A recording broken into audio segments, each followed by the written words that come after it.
नमस्कार, मैं हूं दीपक डोभाल। राज्यसभा टीवी में आपका स्वागत है। हम लेकर आए हैं जम्मू कश्मीर और झारखंड विधानसभा चुनाव की खास कवरेज लोकतंत्र 2014। दोनों ही राज्यों में दूसरे दौर के लिए चुनाव प्रचार चरम पर है। चौथे दौर के मतदान के लिए आज नाम वापसी का आखिरी दिन है। कल जम्मू कश्मीर में पीडीपी ने अपना घोषणा पत्र जारी किया, तो वहीं प्रधानमंत्री नरेंद्र मोदी ने 2 रैलियों को संबोधित किया। ये तमाम खबरें हम आपको विस्तार से दिखाएंगे, लेकिन उससे पहले सुर्खियों पर एक नजर।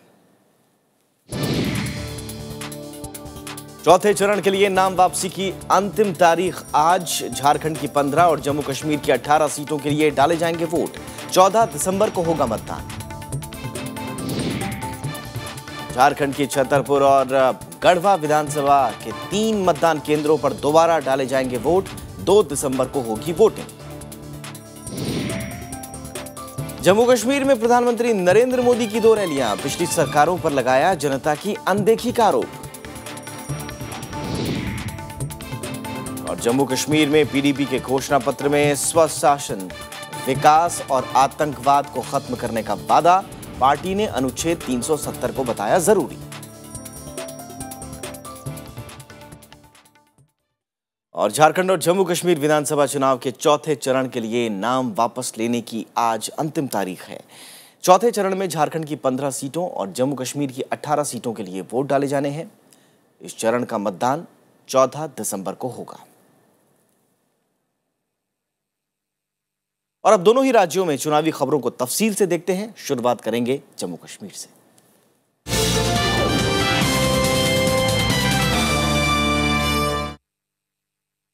प्रधानमंत्री नरेंद्र मोदी ने जम्मू कश्मीर विधानसभा चुनाव के दूसरे चरण के लिए उधमपुर और पुंछ जिलों में चुनावी रैलियां की। अपने संबोधन में उन्होंने राज्य की कांग्रेस और एनसी सरकार पर सूबे की अनदेखी का आरोप लगाया। जम्मू कश्मीर में बीजेपी के मिशन 44+ को हासिल करने के लिए प्रधानमंत्री नरेंद्र मोदी खुद प्रचार में उतरे हैं। उधमपुर में चुनावी रैली में उन्होंने कहा कि राज्य में पिछले 30 सालों से विकास रुका हुआ है। प्रधानमंत्री ने कहा है कि राज्य में सरकार हो या विपक्ष, सभी भ्रष्टाचार में लिप्त रहे हैं। 30 साल हो गए, 30 साल जम्मू कश्मीर की विकास की यात्रा अटक गई है। भ्रष्टाचार, लूट और इमोशनल ब्लैकमेलिंग, ये यहां के राजनेताओं की आदत हो गई है। कभी ये दल, कभी वो दल, कभी वो दल, कभी ये दल, बारी बारी से बैठते हैं और नोच सके उतना नोच लेते हैं। नरेंद्र मोदी ने सीमा से लगते हुए जिले पुंछ में जनता को संबोधित किया। यहां भी उन्होंने राज्य सरकार पर केंद्र के पैसे का दुरुपयोग करने का आरोप लगाया। पिछले 50 साल में जितने रुपए दिल्ली सरकार से यहां आए हैं, अगर ये रुपये सीधे सीधे आपके बैंक के खाते में जमा कर दिए होते तो आज आप हिंदुस्तान के सबसे धनी नागरिकों की श्रेणी में आ जाते। भाइयों, राज्य में दूसरे चरण के लिए 2 दिसंबर को मतदान होना है। बीजेपी प्रदेश में बिना किसी गठबंधन के सभी 87 विधानसभा सीटों पर चुनाव लड़ रही है। Bureau report, Rajya Sabha TV. और जम्मू कश्मीर विधानसभा चुनाव के लिए पीडीपी ने घोषणा पत्र जारी किया है।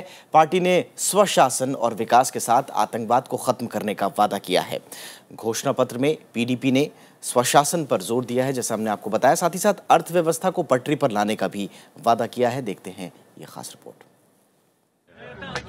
जम्मू कश्मीर में पीडीपी ने चुनावी घोषणा पत्र को एजेंडा फॉर एक्शन का नाम दिया है।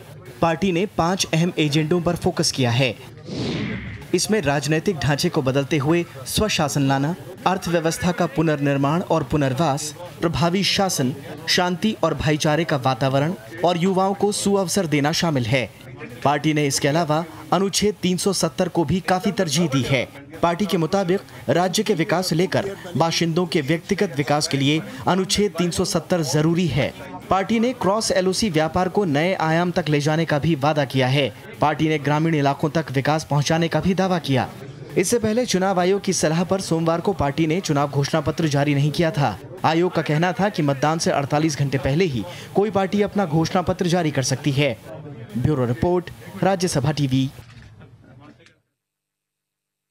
जम्मू कश्मीर के पहले दौर में ऐतिहासिक मतदान हुआ है और ये नतीजा है चुनाव आयोग की ओर से चलाए जा रहे जागरूकता अभियानों का। आयोग ने लोगों के बीच में जाकर लगातार उनसे मतदान की अपील की है।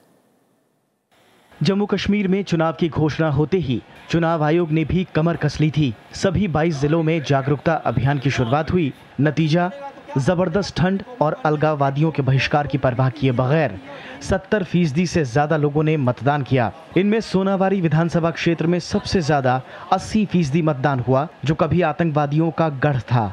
आयोग ने मतदान बढ़ाने के अपने कार्यक्रम स्वीप यानी systematic voters education and electoral participation को घाटी में एतमाद का नाम दिया है।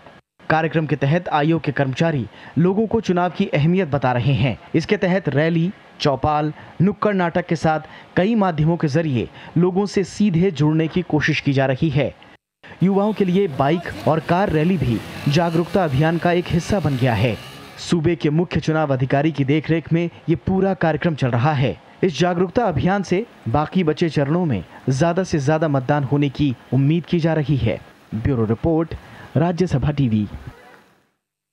जम्मू कश्मीर के पुंछ जिले में विधानसभा की 3 सीटें हैं। सभी सीटों पर दूसरे दौर में 2 दिसंबर को मतदान होगा। आइए देखते हैं इस जिले की खूबियों पर हमारी ये रिपोर्ट। वास्तविक नियंत्रण रेखा यानी LAC से सटा जम्मू कश्मीर का पुंछ जिला लोक संगीत और गीतों के लिए पूरी दुनिया में मशहूर है। मूल रूप से पुंछी लोक गीतों में वीरों और योद्धाओं की कहानियां गाई जाती हैं। पुंछ पर्यटक केंद्रों के तौर पर भी खासा मशहूर है। नूरी छंब का जल प्रताप, नंदनसर झील, पुंछ का किला यहां आने वाले सैलानियों को लुभाता है। पुंछ जिले की कुल आबादी 3,72,613 है। इसमें 23,978 शहरी और 3,48,635 ग्रामीण आबादी है। इस जिले में विधानसभा की 3 सीटें सुरेनकोट, मेंढर और पुंछ हवेली हैं। जिले में कुल 2,65,849 मतदाता हैं। इसमें 1,40,824 पुरुष और 1,25,025 महिला वोटर हैं। सबसे ज्यादा 99,735 मतदाता पुंछ हवेली विधानसभा क्षेत्र में हैं। वास्तविक नियंत्रण रेखा से सटे होने की वजह से पुंछ के बाशिंदों को अक्सर सीमा पार से होने वाले सीज फायर उल्लंघन से दो चार होना पड़ता है। यहाँ विकास के साथ साथ अमन चैन भी बड़ा चुनावी मुद्दा है। Bureau report, Rajya Sabha TV. और अब बात करते हैं झारखंड विधानसभा चुनाव की।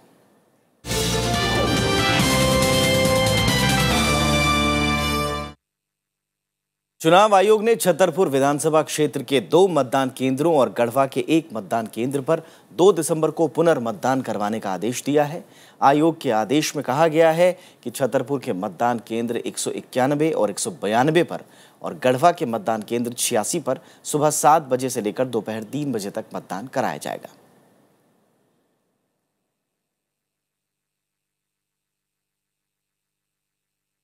कांग्रेस उपाध्यक्ष राहुल गांधी ने शुक्रवार को झारखंड में 2 जनसभाएं की।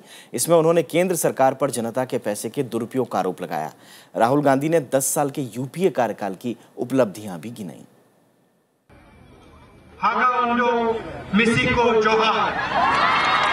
झारखंड के पश्चिमी सिंहभूम के चाईबासा में कांग्रेस उपाध्यक्ष राहुल गांधी ने कुछ इस तरह अपनी चुनावी रैली का आगाज किया।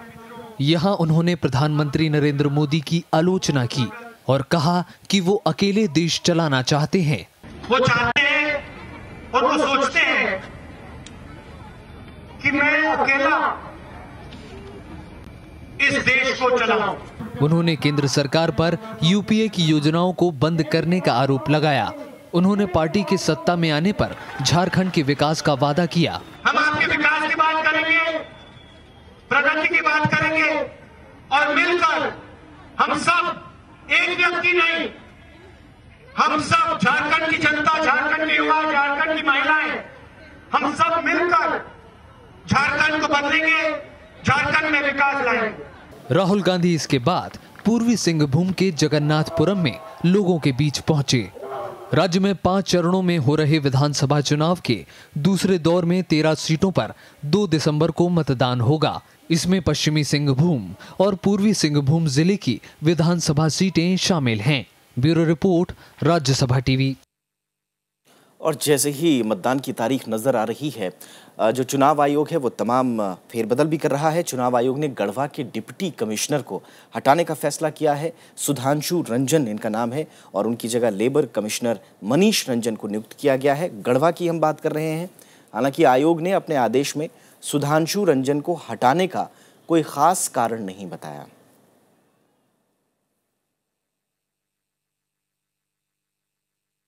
बीजेपी नेता शाहनवाज हुसैन ने शुक्रवार जमशेदपुर में संवाददाताओं से बातचीत की। इस दौरान उन्होंने राज्य की हेमंत सोरेन सरकार पर निशाना साधा। उन्होंने काले धन के मुद्दे पर कांग्रेस की भी आलोचना की। शाहनवाज ने कहा कि केंद्र की एनडीए सरकार के पिछले 6 साल के कार्यकाल पर जनता को भरोसा है। आपको बताएं कि प्रधानमंत्री नरेंद्र मोदी भी जमशेदपुर में एक चुनावी रैली को संबोधित करेंगे। 6 महीने हमारी सरकार को केंद्र में हो गए।